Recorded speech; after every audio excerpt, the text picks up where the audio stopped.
Welcome to the Calm Analytics channel. This is Boris Tizenhausen.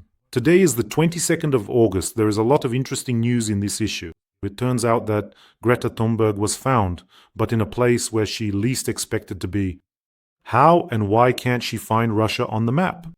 Meanwhile, in the US, they admitted that they made Ukraine weaker by taking away its nuclear weapons. Are they planning to give them back, and is it even possible? We'll talk about that in this episode as well. In Russia, coal mines are closing, but instead of finding a way out, the Kremlin is building an endless information war.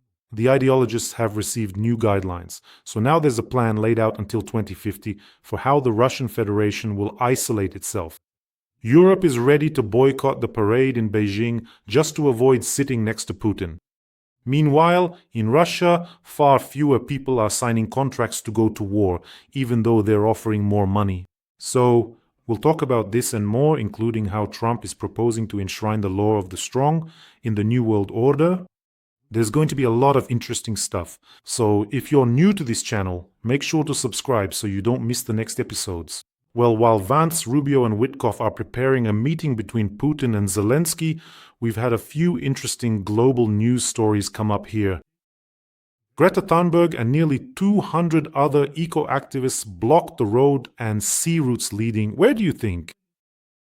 To the only oil refinery in Norway.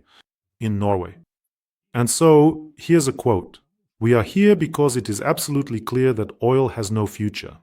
Fossil fuels lead to death and destruction, and that's why we must put pressure on Norway's oil producers," she said. So the company that owns this one and only unfortunate oil refinery in Norway contacted the police because these eco-activists snuck in on kayaks and pleasure boats. They were all caught, and 4 of them have already been taken to the police station. But that's not really what I'm talking about here. Greta, you're blocking the wrong place. I've told you this so many times already. Seriously? You decided to block the only oil refinery in Norway? Wouldn't Greta like to take a trip to Russia, or maybe China, or India, if she dislikes oil and those who buy it so much? Or maybe to neighboring Denmark, for example. Let me remind you, Greta Thunberg is originally from Sweden.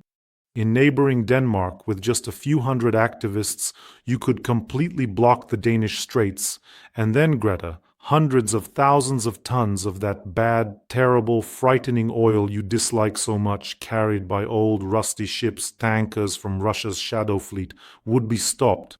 Then all of this could be stopped. Can you imagine? And there wouldn't be disasters like the one that happened in the Kerch Strait, for example. Do you see how it works? But Greta decides to go to one of the most environmentally regulated countries, Norway, and block the only oil refinery there. Honestly, these eco-activists have a pretty good gig. Alright, and not long ago she was planning to sail to Gaza as well. How that relates to eco-activism, I don't understand. Freedom for Palestine, she shouts, and so on. So for those who say, this isn't my... Well, for those, we know who says it's not my war in Ukraine. For them, Bill Clinton suddenly appeared. He's gotten noticeably older. I haven't seen him in a long time. He gave an interview in which he repented, admitted that yes. Let me remind you, it was Bill Clinton who was one of those patting Ukraine on the back and saying, hand over your nuclear arsenal. We, Russia, we are the guarantors of your security. Everything will be great. And now we see how one guarantor of security has attacked Ukraine, while the other tells us, well, you'll have to give up some territories to Putin. He can't just walk away empty-handed. And whenever the Budapest Memorandum is brought up, people start to twitch and everyone says, that's not my war, that's Clinton, that's Biden, that's Obama, and so on. It feels like the President of the United States is only responsible for himself, not for his country, not for the decisions of previous presidents. So Bill Clinton came out, gave an interview, and I quote verbatim, "We made Ukraine give up its nuclear weapons, cruise missiles, and strategic bombers. We promised to protect Ukraine from Russia. We made Ukraine vulnerable, so yes, this is our war." Well, it turns out that's the case. Of course, everyone understands this perfectly well. Although, it's easy to be wise in hindsight, but still, thanks for taking a stand.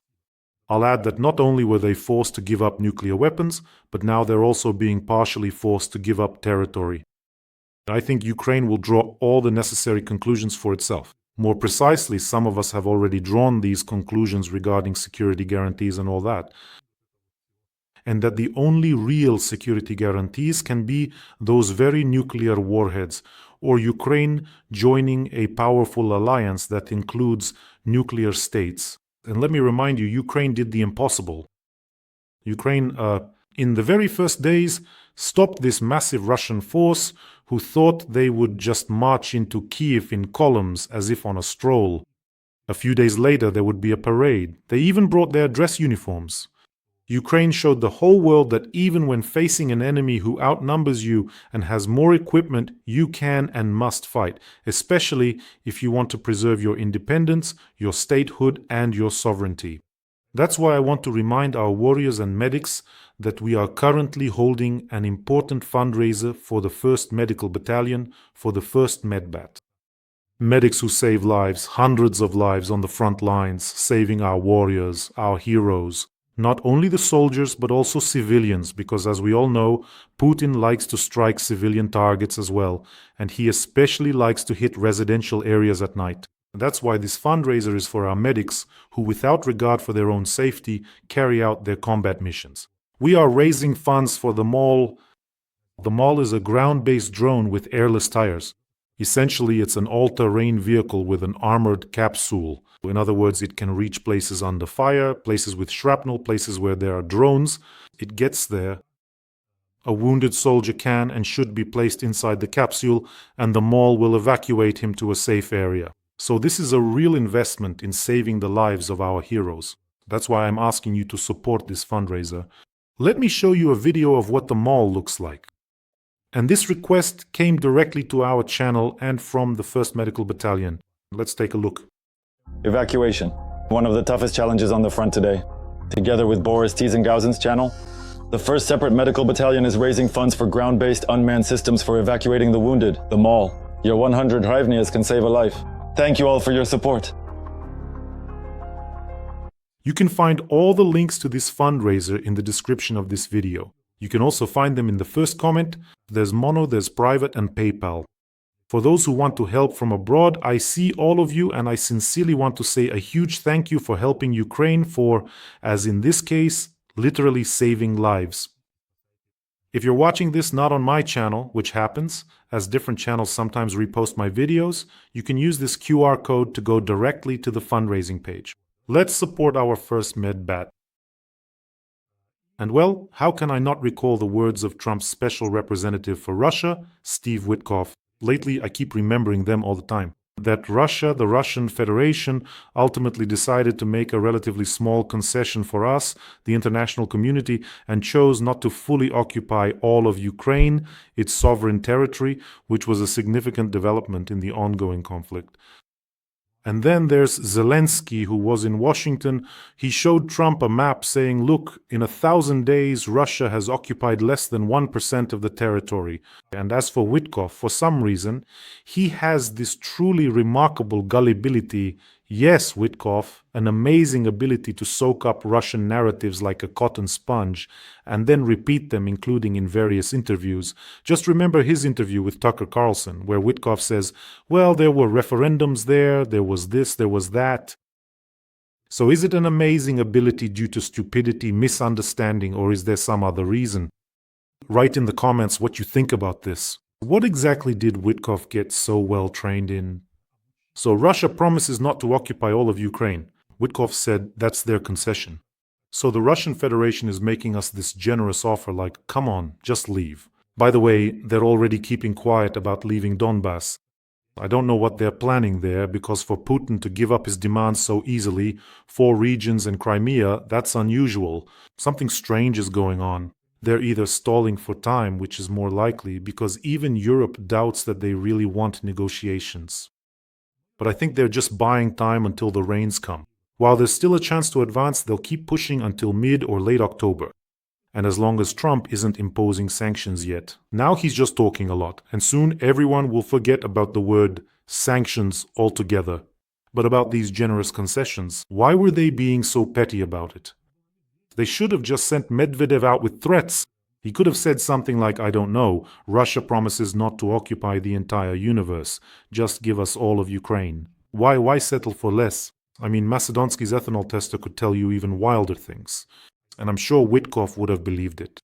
That's a strange kind of faith, right? Well, here's an interesting piece of news.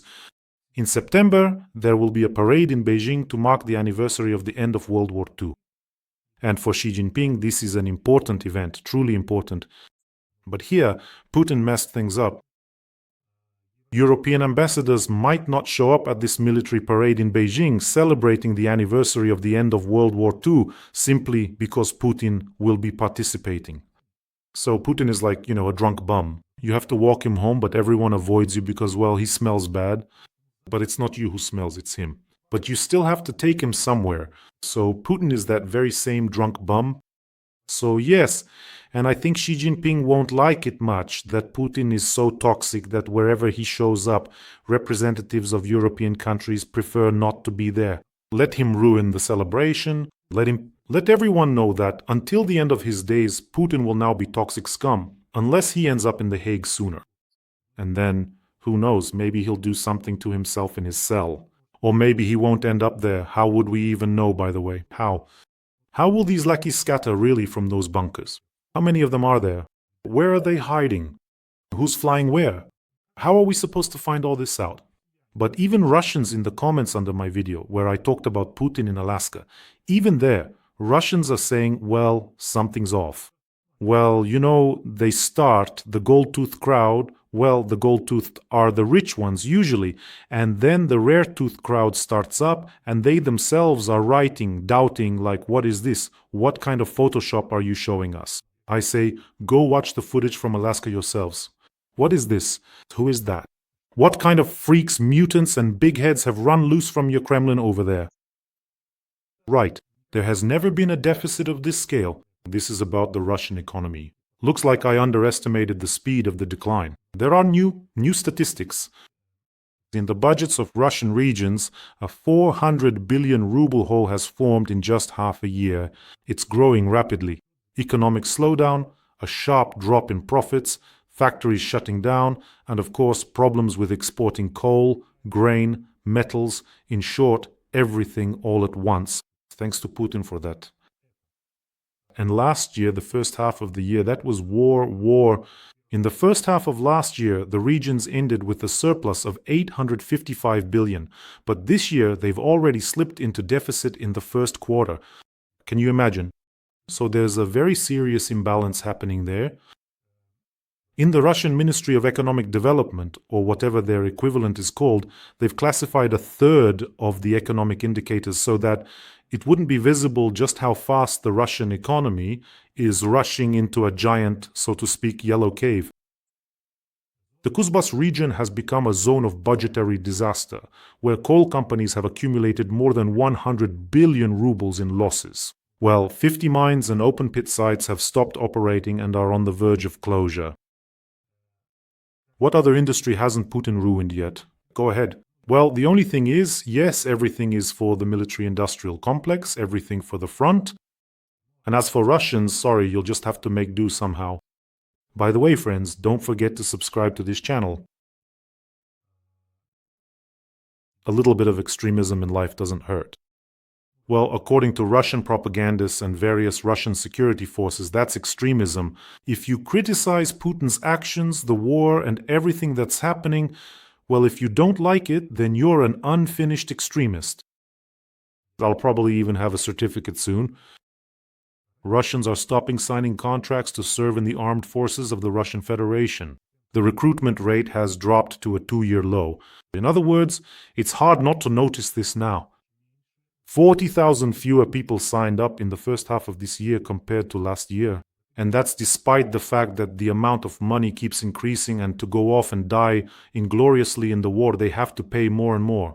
Of course, we shouldn't underestimate the enemy. I'm telling you this right away. If sanctions are possibly lifted, thanks to the second guarantor of our sovereignty, Putin will have more resources for the war. So really, even if sanctions are partially lifted for the next war, it's clear, well, the drone factories in Alabuga, the vast territories, the Russian-Chinese logistics hub, all of this is being built not just for one war, let's put it that way, and not just for tomorrow. That's why there will be no shortage of cannon fodder in Russia, even though, of course, Patriarch Kirill is swinging the censer and shouting, "Everyone have more children." No one really wants to, but there will still be enough cannon fodder.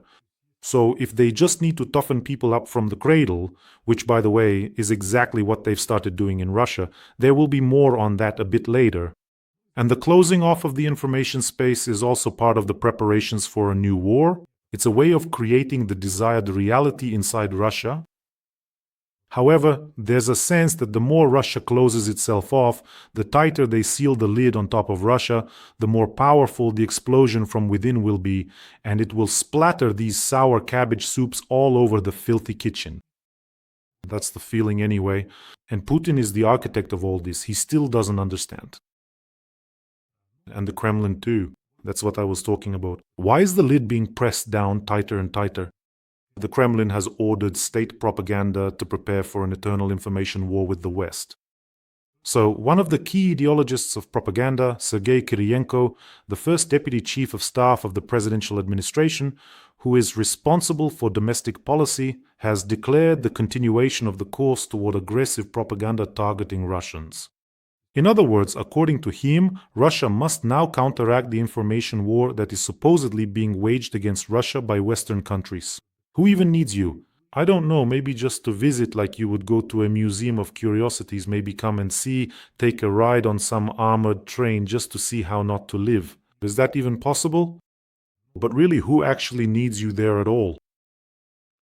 In short, they're not going to loosen their ideological screws. They'll keep tightening them and further isolate Russia. I think you can all see this perfectly well. The shutdown of all sorts of Western resources, where you could still get at least a bit of the truth. Like YouTube, for example, TikTok, what else is there? Instagram? The shutdown of Western messengers, the only ones left will be state services and this national messenger. That's it, nothing else will remain. Well, for now it's unclear who they'll fight next, although they definitely will fight someone. They don't know how to do anything else. Tell me, what else is the Russian Federation capable of besides war? What, producing something good? Maybe some developments, maybe there are some scientific advancements. No. What else can they do besides selling their resources and then going off to fight somewhere? Or what else, acting aggressively towards some of their neighbors? So, they'll have to seal themselves off for another important reason, because inside that vacuum, inside that goo that's going to be bubbling, you'll hear something bubbling up from there, like Putin is the president of the world. Duzhev will surface, all dazed, and somewhere there, I don't know, Chicharina will be floating around like some wasted mermaid. In this goo that's going to bubble and ferment, there must be a great victory. That is, they somehow have to cobble together a great victory of the Russian people against the terrible West, NATO, aliens, and whoever else, from a squeezed-out patch of scorched earth. They will be obliged to do this. But from the outside, all of this will be called Putin's shameful war, the shameful war of the Russian Federation. And there will be Russophobia layered 3 times over on the outside, you see? Well, not Russophobia, but Russophobia is actually hatred of Russians. I always correct myself. A phobia is when someone is afraid, right? No one is afraid of them anymore. They are despised, hated, but not feared. That's why a very clear structure has been prepared for the creation of this, let's say, encapsulation of the Russian Federation's information space, and they're actively involving young people with all sorts of blogger festivals, bloggers on payrolls, entire groups of opinion leaders will be formed, grants will be handed out. Well, basically it's the same as always. I came across some videos of these modern Russian youths on the Kremlin payroll, the ones shouting Russia, those Unarmia kids and other little punks like that. So these are basically the modern-day Komsomol members, pioneer informers, all of them fit right in there. There's this really old movie, I distinctly remember watching it as a young kid, and it was truly quite captivating and engaging, called The Bronze Bird. I believe it's actually the second part of what was intended to be a children's adventure film series. And in it, the main character speaks in exactly this kind of voice.